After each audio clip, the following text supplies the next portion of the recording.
Gagawa ka para sa Diyos bilang isang manggagawa. Ano man ang inyong ginagawa, gawin ninyo ng buong puso na parang sa Panginoon, kayong naglilingkod at hindi sa tao. Once na ang isang relihiyon, ang dami ngayon yan, dali-dali kasi mulahin ng tao, basa ka lang ng konti, okay na raw. Eh paglilingkod nyo sa tao, hindi na sa Diyos. Kasi ang sa Diyos may patakaran. Kompleto na to, babasahin na lang natin para unawain at ilabas yung diwa ng Biblia. Pero hindi ito nangyayari sa ibang mga tagapangaral, kundi sila ay nagtatayo ng sarili nilang paniniwala. Nadadagdagan ngayon ng nadadagdagan ang mga aral na lumalabas. Yan mismong Church of Christ na yan, napakarami na natin. Iisa tayong binabasa, hindi tayo magkaintindi. Dahil yung Church of Christ na yan, lumabas yung napakarami dyan. May one cup, may instrumental, may drums. Ay, nandun na lahat. Yung panghuli, babae raw, pwede magturo. Ano ko na? Nagtayo niya. Yung mga yan, bakit ba ayaw yung sumunod sa nakasulat? Ang titigas ng ulo din ng mga preacher. No? Parang sila lang ang nakakaunawa. 1 Corinthians 10:31, English Standard Version. So whether you eat or drink or whatever you do all to the glory of God. Kaya nga kung kayo kumakain o umiinom, ano man ang ginagawa ninyo, gawin ninyo ang lahat sa ikararangal ng Diyos. Bakit? Manggagawa nga tayo eh. Tagapangaral ng salita ng Diyos.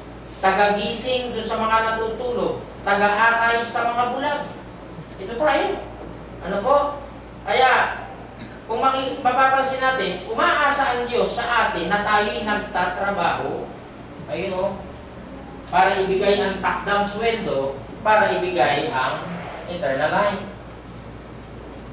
May pagpapagal. Ano po? Lalong-lalo na sa ating mga sariling sambahayan. O, ngayon, high-tech na tayo. Eh, di gamitin mo yung FB, gamitin mo yung Messenger, lahat gamitin mo para i-share ang salita ng Diyos. Nakapangaral ka na, no? Eh, kung tanggapin nila kung hindi, wala tayong magagawa. Basta ako, pag binasa mo ang message ko, marami kasi nag-chismisan dyan, marami nag-aaway dyan, FB, Messenger. Eh, kung ang yan ba naman ay gamitin mo sa pagdadala ng Word of God, o di ba? Mai-inspired ngayon yung babasa. Napakasarap gumising nang wala kang nararamdaman. Walang pinsala sa katawan.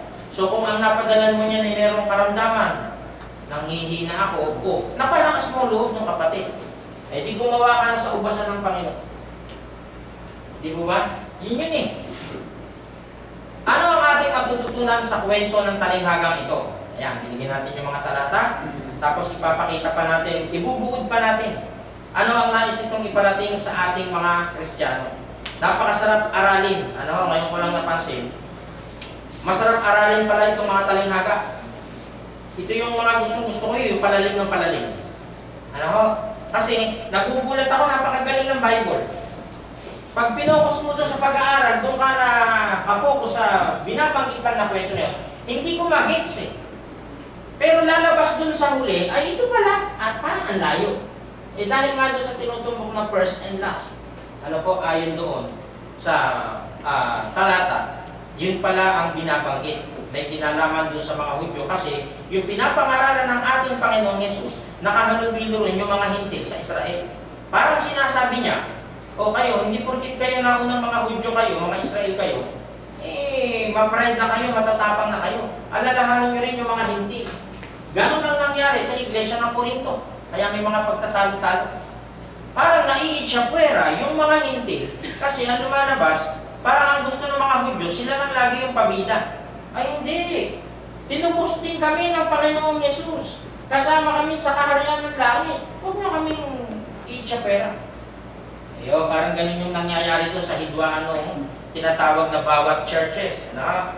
Basahin niyo po yung history of the church na yan. Meron dyan laging bangayan itong dalawan to eh. Lalo sa Roma. May balitaktakan yung dalawa na yan. Bakit? Nasa amin yung codified to ah. Sabihin ito mga to. Nagyayabang sila. Ano yun? Yung kay Moses. Yung tablet. Okay, di ba yung tablet? Nasa amin yan ah.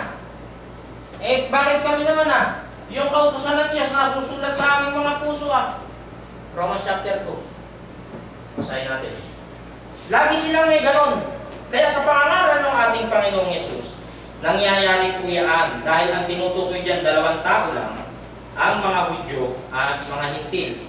Ang sabi po dito sa chapter 2, ito, 2:18 at 2:17, ngunit ikaw na may taglay na pangalang Hudyo, nasasalig sa kautusan, yung codified law, nagmamapuri sa Diyos, nakakaalam ng kanyang kalooban, at sumasang-ayon sa mga bagay na magagaling. Palibhasa'y tinuruan ka ng kautusan, sino? Yung Hudyo. At nagkakaunawa ka na ikaw ay taga-akay ng mga bulag. Sino yung bulag? Yung mga hindi. Aakayin nyo kayo mga Hudyo, huwag kayo mayayabang. Aakayin nyo kami. Kasi kami yung malayo sa Diyos eh. Yung mga hintil. Tapos nasabi dito, saan ba yun? Tagasaway sa mga di nakakaalam. Sino? Yung mga hintil. Hindi tayo nakakaalam. Guro ng mga bata na nasa kautusan at meron kang anyo ng pagkakilala at katotohanan. Ikaw nga na nagtuturo sa iba. Ikaw na Hudyo. Hindi mo tinuturuan ang iyong sarili. Tama na? Nagyayag mo may bakbakan yung dalawa na yan eh. Ikaw ay nagsasabing ang tao ay huwag mangalim niya, pero nangangalim niya ka. Ikaw nagsusuklam sa mga Diyos-Diyosan, pero ikaw ninanakawan mo yung templo. Sinasabi nito, nasusuklam daw dito dahil tayo puro Diyos-Diyosan, pero ninanakawan yung templo. Ikaw na nagmamapuri sa kautusan, sa iyong pagsuway sa kautusan, niwawalan mo ng puri ang Diyos. Sapagkat ang pangalan ng Diyos ay nilalait ng mga hintil dahil sa iyo. Para naman sinasabi dito, oo nga, kayo nga maka-Diyos, pero kayo mga judgmental. Oo nga, kayo nga maka-Diyos, pero masasama ugali nyo. Oo nga, kayo nga, nagbabasa ng Biblia, pero hinahatulan nyo kami. Nilalait daw ng mga hintil ang pangalan ng Diyos. Kita mo yan? So, ang lawak, hindi po ba? Anong aralin ito? Sa 3:1, ano nga ang kahinigitan ng Hudyo o ano ang mapapakinabangan ng pagtutuli? Jews. Marami sa anumang paraan, ang una sa lahat ay ipinagkatiwala sa kanila. Alin? Ang mga aral ng Diyos. Ayun, nasa kanila yan. Sila original. Pero ngayon, nasa ating Panginoong Hesus na, hindi tayo pwedeng itakwil dyan. Kasama din kami sa kaligtasan. Pinagkamatayan din kami ng aming Panginoong Hesus. That's why, ang pangalan namin, Church of Christ. Hindi kayo pwedeng magyabang ng mga Hudyo. No? Nahati pa nga yan actually dahil itong mga Hudyo may nagtayo ng tinatawag na Hinduism. Ito naman yung mga nakasalig dito sa mga kautusan ni Moses. Panatik to ni Moses. O, nahati yung Hudyo na yan. Nagkahati-hati. Kaya ang nangyari doon sa bawat lokal na pinapangaralan ni Pablo sa isang iglesia, merong half na Hudyo, merong half na Gentile. Nagbabakbakan sila ngayon. Lalo sa Corinto. Ano po? So ano matututunan natin dito? Ano ang naisiparating nito sa ating mga Kristiyano? Inihambing ni Jesus ang kahalan ng langit sa isang talinghagang tungkol sa mga manggagawa sa ubasan na isinulat ni Mateo sa kanyang aklat. Bigyang pansin natin ng ilang mga punto ng talinghaga. Ito yung mga point o PowerPoint. Unang punto ay ang pagsisikap. Sa pamamagitan ng talinghagang ito, natutunan natin na ang pagsisikap at pagtitiyaga ng mga manggagawa sa ubasan ay gaya ng sa Diyos. Pare-pareho lamang. Ganoon din sa atin na nagpagal sa salita ng Diyos. O hindi nga kami nangaral. Pwede sabihin ng iba. Pero kami nag-support. Yan, maganda yun. Hindi nga kami tumayo sa harapan. Pero nagbigay kami ng money sa mga preacher. Maganda yan. So tumulong ka rin sa tinatawag na pagpapalaganap ng Ebanghelyo. Ano po?